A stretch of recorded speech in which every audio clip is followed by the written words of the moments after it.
is definitely making sure Shedeur Sanders is top priority for the 2026 rebuild of the Browns offense. Guys, for this one here, we got to go all the way up to Cleveland. Let's get it. Let's go. Like my man, Junior. For real? Somebody call me Junior, too. When I pulled up, I thought you was Junior. I got put on my This was news this morning, champ. Todd Monken is the Browns head coach earlier. Knowing Shedeur, what do you make of the fit? This dude is one of the better offensive minds that we've seen in the game. He did it at the college level with my Bulldogs a few years back, won national championships. And then he goes to the Ravens and sort of reinvents how Lamar Jackson plays the game. Look, the guy's obviously an offensive genius. Is definitely making sure Shedeur Sanders is top priority for the 2026 rebuild of the Browns offense. Guys, for this one here, we got to go all the way up to Cleveland. Let's get it. Let's go for real. Look, the guy's obviously an offensive genius. Todd Monken just made Shedeur Sanders his top priority as the new Browns head coach.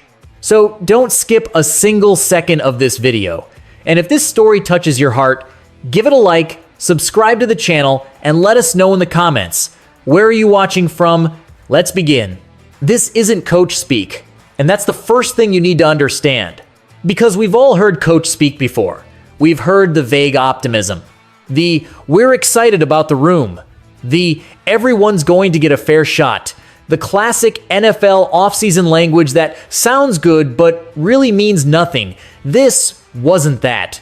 What you just heard in the hook wasn't fluff, it wasn't speculation, it wasn't someone reading between the lines. It was a clear message being sent out loud.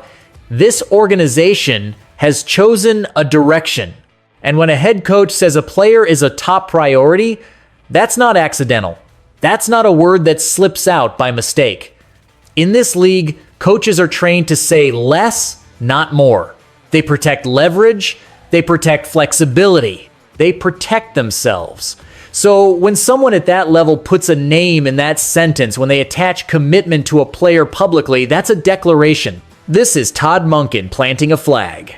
And for fans who've lived through years of quarterback roulette, you should feel that hit your chest a little bit, because we've seen the opposite for so long. One year it's bridge quarterback, next year it's competition, then it's we're evaluating the draft, then it's we just need to survive the season. No stability, no patience, no plan that actually sticks. This feels different, not because of hype, not because of headlines, but because of timing and action. A coach gets hired, and the very first moves he makes line up with one idea, one quarterback, one vision. That's how real rebuilds start. Quietly, intentionally. Not with promises, but with priorities. And you can already feel it making people uncomfortable. Because the moment a coach commits like this, it forces accountability. Critics can't hide behind the situation. Media can't keep moving the goalposts. If this works, it proves something. If it fails, it exposes people who were wrong on the evaluation. Either way, it removes the gray area. And the NFL loves gray areas. That's why this moment matters. This isn't just about a hire. It's about belief, about an organization finally saying, this is our guy and we're building accordingly. No more half measures, no more hedging, no more pretending there's no decision being made behind the scenes. Because here's the truth, fans, understand better than anyone else. Teams always know who they believe in. They just don't always admit it. And when they do, when they stop hiding behind language and start aligning actions with words, that's when things actually change.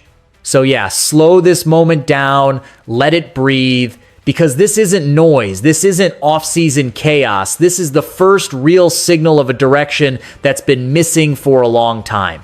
And remember this line, because we're going to come back to it again and again. When a coach shows you who he believes in, believe him.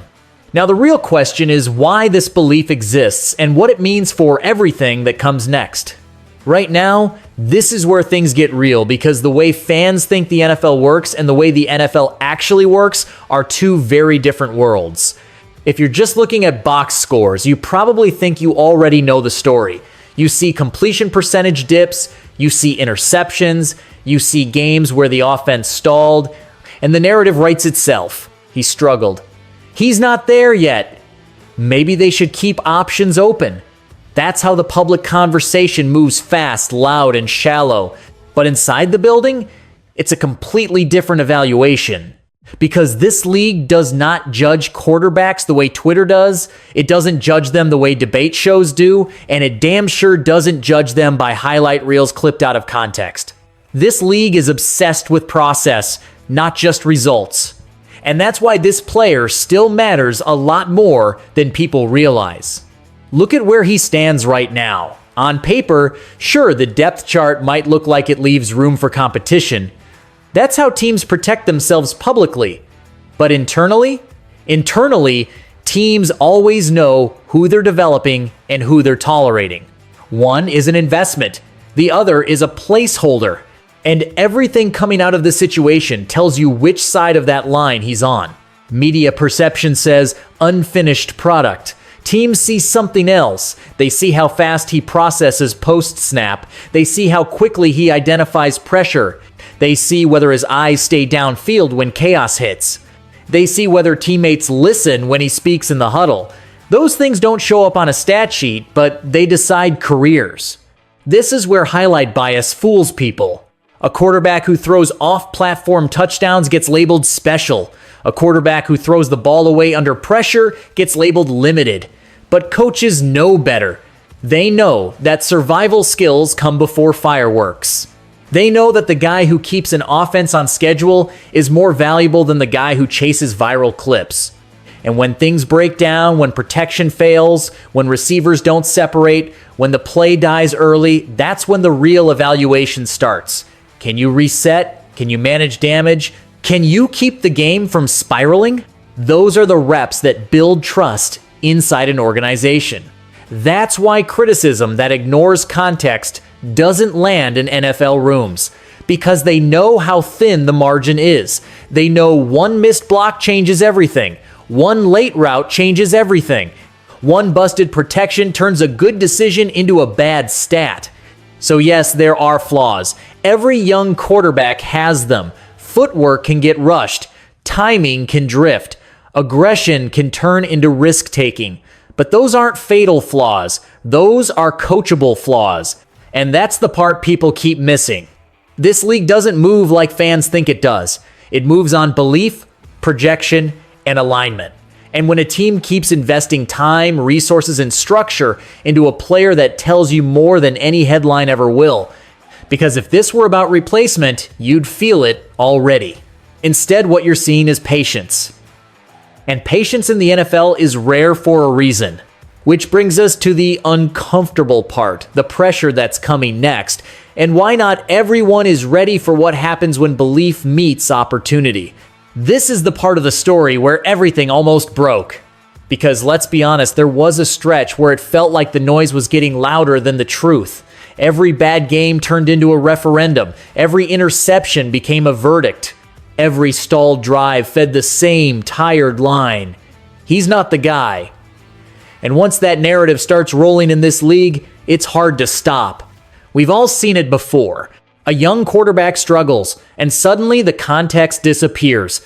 The pocket collapses, but nobody talks about protection. The scheme doesn't fit, but somehow that's on the quarterback. The staff is in transition. The offense changes week to week, and still the blame lands in one place. On him. And I get the frustration. Fans want answers. Fans want progress. Fans want to feel like they didn't waste another year hoping. That frustration is real, but frustration doesn't equal accuracy. And this is where the conversation went off the rails. Because you cannot evaluate a quarterback running for his life.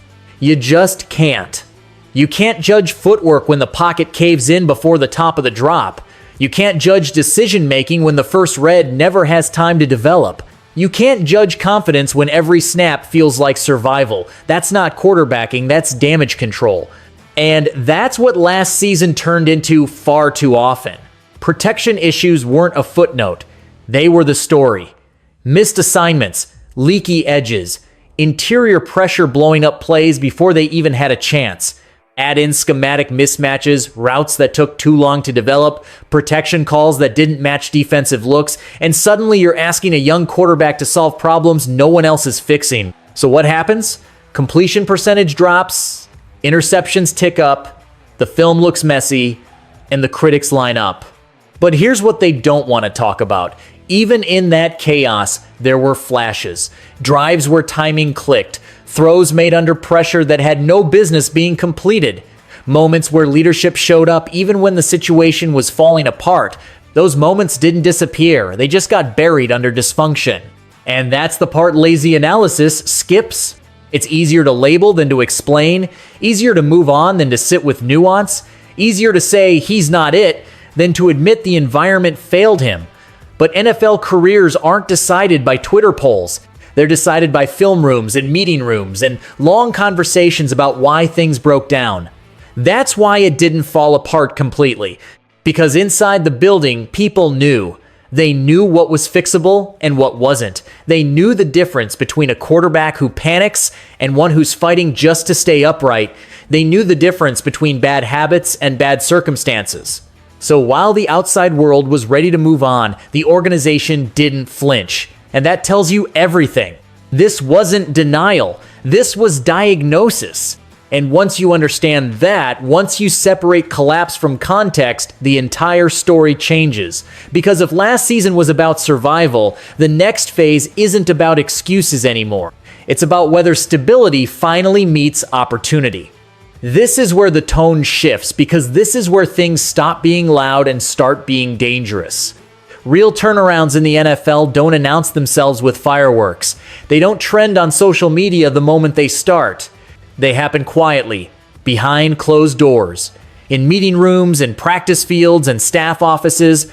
They happen when infrastructure finally lines up, and that's exactly what's happening here, even if most people haven't caught it yet. Because look at the alignment right now.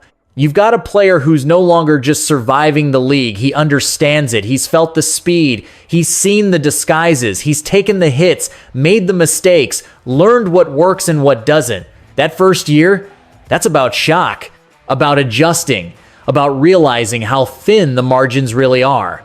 But this next phase, this is where the game slows down.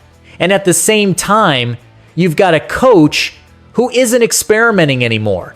He's not trying to figure out who he is. He knows what he wants to build. He knows what kind of quarterback fits his system. He knows how to structure an offense, so a young QB isn't guessing every snap. That clarity matters more than people realize. Then there's the organization finally patient, finally willing to stop hitting the reset button every time things get uncomfortable. That might be the rarest part of all, because most franchises panic. They chase fixes, they overcorrect. This time, it feels like they're staying the course. That's a rare alignment in this league. Player ready to grow. Coach ready to build. Organization willing to wait. This is where careers change. You've seen it before, even if the names are different. Think about quarterbacks who look shaky early, written off too fast, only to flip the script once stability arrived. When the scheme made sense, when protection improved, when confidence stopped being borrowed and started being owned. Confidence is everything at this position. Not fake confidence, not rah-rah quotes. Real confidence, the kind that shows up in footwork, in timing, in decision-making. The kind that lets a quarterback step into a throw instead of bailing. The kind that lets him command the huddle instead of just managing it. And that only comes when preparation meets belief. That's what's forming right now. You can see it in the way the conversation has changed inside the building. You can feel it in how decisions are being made. This isn't about patchwork anymore. It's about foundation. About stacking days. About letting growth compound instead of restarting. Most of the league won't notice until the results show up on Sundays. That's how it always goes. The shift happens first. The recognition comes later. By the time everyone's talking about it, it's already too late to stop. And that's what makes this moment dangerous in the best way. Because if this alignment holds, if the patience stays intact, if the development matches the belief, then what's forming here isn't just improvement. It's a turning point. And the people still stuck in last season's narratives, they're about to be very loud right before they pretend they always saw it coming. This is the moment people will pretend they saw coming, and I'm telling you right now, don't let them do it. Because if this works the way it's lining up to work, the same voices that laughed, doubted, and rushed the judgment are going to change tone overnight. They'll say it was obvious. They'll say the signs were always there. They'll say the organization finally got it right, like they weren't the same ones pushing to move on 6 months ago. Nah. Remember this moment. Remember how quiet it was when belief first showed up.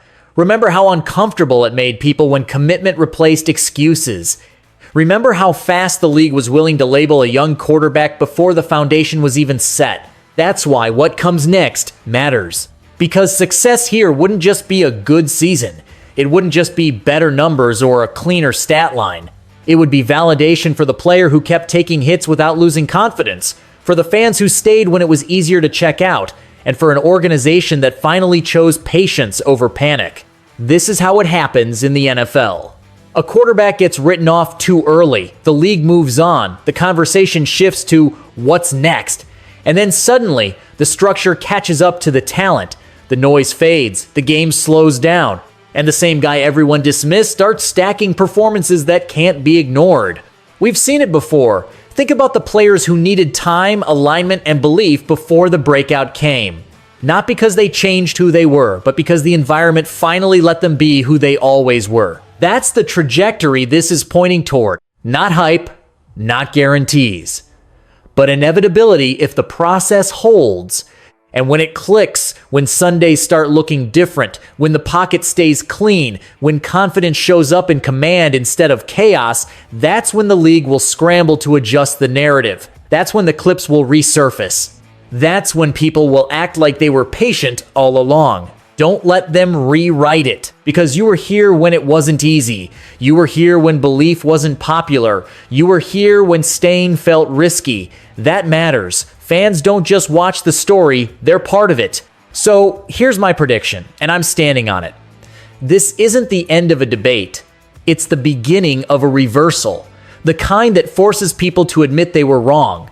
The kind that changes how a career is talked about forever.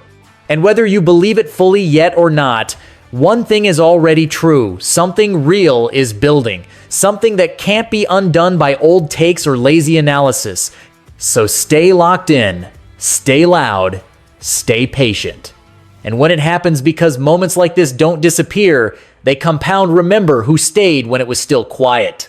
Drop your thoughts, argue it, believe it, doubt it. That's what makes this fun. Just don't forget this moment when everyone else suddenly claims they knew all along.